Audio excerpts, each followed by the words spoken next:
My name's Devon Pearce. I am the commercial director at a company based in Brighton called Trailer Farm. My name is Duncan Toms and I'm the general manager of the Greenhouse Sussex Limited. My name's Julie Jimman. I'm a practice nurse and I'm also a practice development facilitator working for a training hub.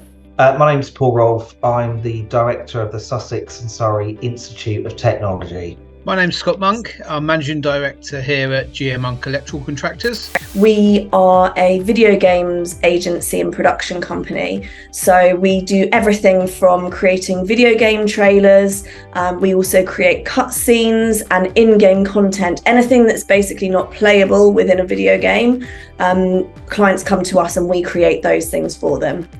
We grow tomatoes from baby plants all the way through to the end of their growing life. So we start growing tomatoes around about February and then we finish in November. All our tomatoes are grown and sold on the vine so that we maximise all their quality. I have two roles. I work in a GP surgery and we provide care to all people in our community, living in our community, from babies to adults. And I also work as a practice development facilitator. I provide support to teams, so practice teams, all those working in general practice, because if we can't look after those, then they can't look after our patients. The Sussex and Surrey Institute of Technology is an exciting collaboration between the Chichester College Group, which is a further education college across West Sussex, Nescott, which is based in Surrey, and two universities that are based in Sussex, the University of Brighton and the University of Sussex. And collectively, we deliver post-16 degrees, apprenticeships and qualifications. Primarily, GM Monk is an electrical contractor, but we also carry out fire alarm, security and renewables side to the business now. So it's an ever-changing environment with new technologies joining us as they come on board. I'm the commercial director, so my responsibility is looking after the team that essentially brings in the money. So I look after the sales team and all the account managers as well. My key responsibilities are managing the site and making sure the site runs and runs well. I provide lots of different care. You might remember coming into the practice to see your nurse for an asthma review or for your injections when you were very small. I work with lots of other professions. I work with doctors and physios and paramedics, all our reception staff, and I do a lot of health promotion and I keep people well. My role is really exciting because it's working with the different providers who provide education for our students. It's also working really closely with employers to understand their needs so that we are delivering programs that they need. My job is mainly focusing on office-based work, so overseeing other senior leaders, finance, contracts, payroll. It's not going out to site. There's other people within the business that do that part. And my background, believe it or not, was a teacher at one point. I work with a great team of people and they're all people that care about other people, and that really makes me happy. We're all here to support the population, to support individuals and families. Whatever you're interested in doing, if you're creative or even if you're not creative but you like the idea of working in a creative industry, there's something for you to do at Trailer Farm, and every single day is different. At any one time we're working on about 20 different projects and they're all different stages of production. From my point of view at this site is the people, and I know the people are great here. I've got people who've worked here for over 40 years, some of them, so they're really knowledgeable about what they do. So we provide training for young people and adults. So we recruit talent ourselves. So we have lecturers, technicians, administration staff that support the running of our building. We have pharmacists and physiotherapists, speech and language therapists, podiatrists, healthcare assistants, paramedics. We obviously have everybody supporting our back office, which is our administrators, our receptionists, our secretaries, our practice managers.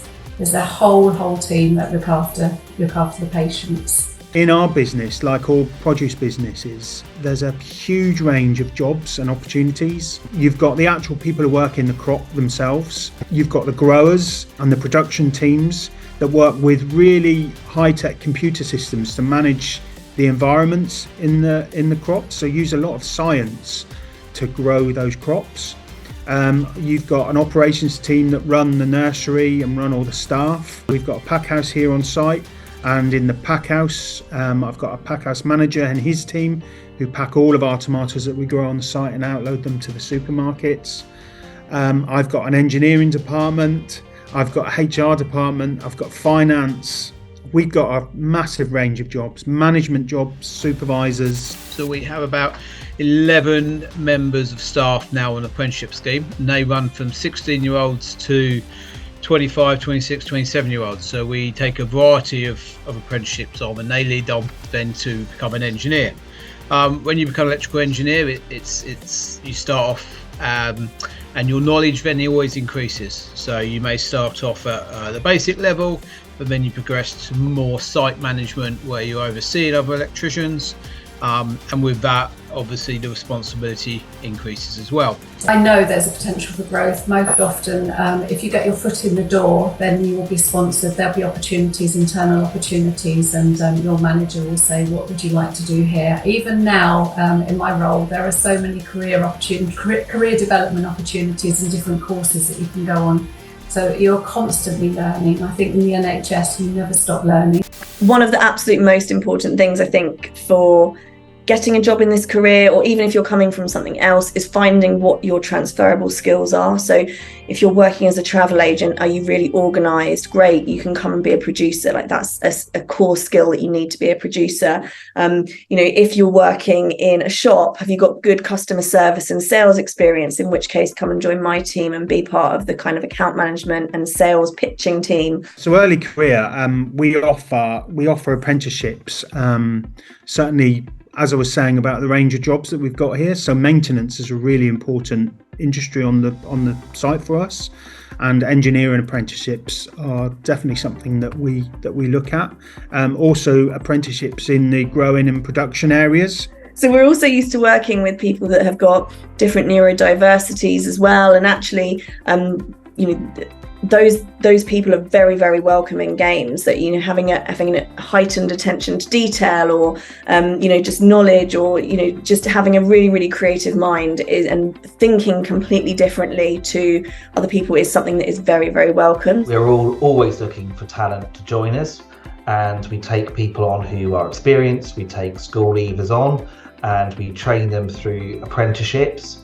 Seen a huge surge in the number of young people and adults looking to take on apprenticeships, and we can help find placements both within the Institute or one of our partners or the universities, and or with other companies as well. The NHS are trying to become paperless. There is a lot of waste, and the NHS are completely aware of how much waste there is within the organisations, but we are trying to address it to become more digital, use of apps and digital platforms, and also a current move is to move away from inhalers that are bad for the environment. Obviously, we've developed a renewable sector to our business that we train. So a lot of our electricians have done extra training in renewable sectors such as heat pumps and solar, and then we can use those skills with our existing client base. But as a business, we are in the process of developing our carbon reduction plan. So already we've started to implement electric vehicles, efficient lighting within the office, make sure that our recycling and the recycling on site is in the right areas. You never end up regretting doing something, but you do regret not doing it. So I had a few opportunities when I was younger that I was perhaps too afraid to take, and I look back now and regret not doing them. Those two opportunities were one, actually doing an apprenticeship with IBM, which I regret, and the other option was to study abroad for a year, which I regret. So I think if I could go back and sort of give myself some advice, I would just say take every opportunity and create the opportunities, because they're there. You just need to find them. And then, move around, try different things, find what you really enjoy. And then you'll be good at it and it'll be easy. I grew up as a member of the LGBT community in school, and unfortunately I didn't have a great time. I was bullied and life was tough. And I was fortunate to work my way through that. I actually learned a lot from it, and I'm now proud of my achievements. So I think it's just testament to tenacity, really, and working hard and just reaching for your goals, because I'm a great believer if you want it hard enough, you can make anything happen.